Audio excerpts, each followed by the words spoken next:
ప్రభునందు నాకు అత్యంత ప్రియమైనటువంటి వారులారా, మన ప్రభువును రక్షకుడైనటువంటి యేసుక్రీస్తు వారి యొక్క శుభనామములో మీ అందరికీ నా హృదయపూర్వకమైన శుభములు వందనములు తెలియజేస్తున్నాను.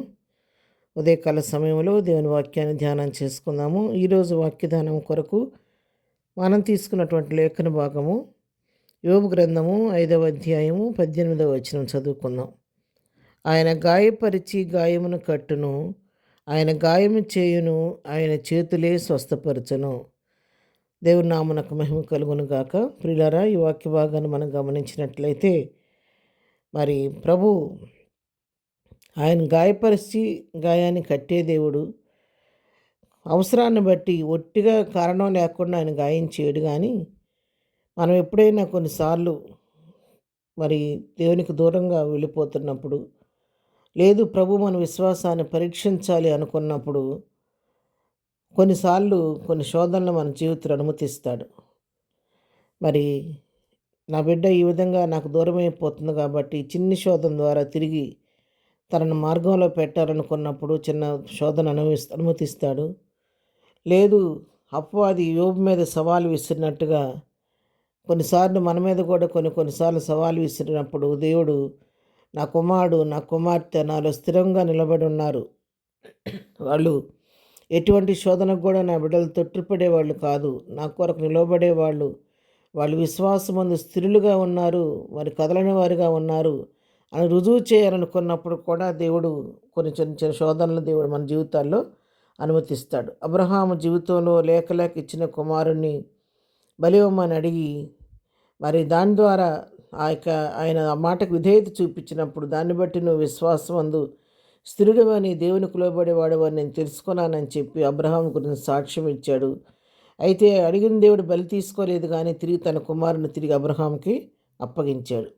అందుకే ఆయన గాయపరిచినప్పటికీ గాయాన్ని కట్టే దేవుడు, గాయం చేసినప్పటికీ ఆ గాయాన్ని ఆయన చేతులతోనే ఆయన స్వస్థపరిచే దేవుడు.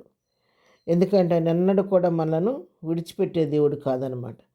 అందుకని ద్వితీయోపదేశ కాండము 32వ అధ్యాయం 39వ వచనం మనం చదువుకుంటే, ఇదిగో నేనే దేవుడను, నేను తప్ప వేరొక దేవుడు లేడు, మృతునందు వాడను బ్రతికించేవాడను నేనే, గాయపరచేవాడను స్వస్థపరచేవాడను నేనే. చూసారు, నేను తప్ప వేరొక దేవుడు లేడు. నేను మృతునందించగలను, బ్రతికించగలను, గాయం పరచగలను, గాయాన్ని స్వస్థపరచేవాడను కూడా నేనే అని చెప్పని దేవుని వాక్యం ఇక్కడ సెలవిస్తూ ఉంది.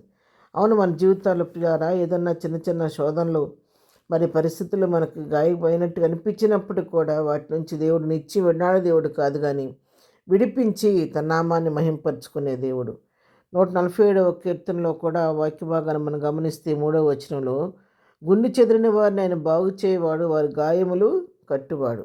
ఆయన గుండె చెదిరిన వారిని సైతం బాగు చేసే దేవుడు, వారి గాయాలన్నింటిని కూడా కట్టే దేవుడు. అందుకే హోషేయ గ్రంథంలో ప్రవక్త చెప్తున్నాడు 6వ అధ్యాయం 1వ వచనంలో, మనం యెహోవా యొద్దకు మరలుదాము రండి, ఆయన మనల్ని చీల్చివేసెను, ఆయనే మనల్ని స్వస్థపరచును, ఆయన మనల్ని కొట్టెను, ఆయనే మనల్ని బాగు చేయను అని చెబుతున్నాం. అవును, మరి పరిస్థితులను బట్టి వాడు క్రమం తప్పినప్పుడు శిక్షించినప్పటికీ మరి ఇప్పుడు అంటున్నాడు ప్రవక్త, యెహోవా యొద్దకు మరలుకుందాం రండి, మన పరిస్థితిని విడిపించాడు ఆయన ఒక్కడే, మరలుకుందాం రండి, ఆయన మనల్ని చీల్చివేసాడు, అయినా మనల్ని ఆయన స్వస్థపరిచే దేవుడు.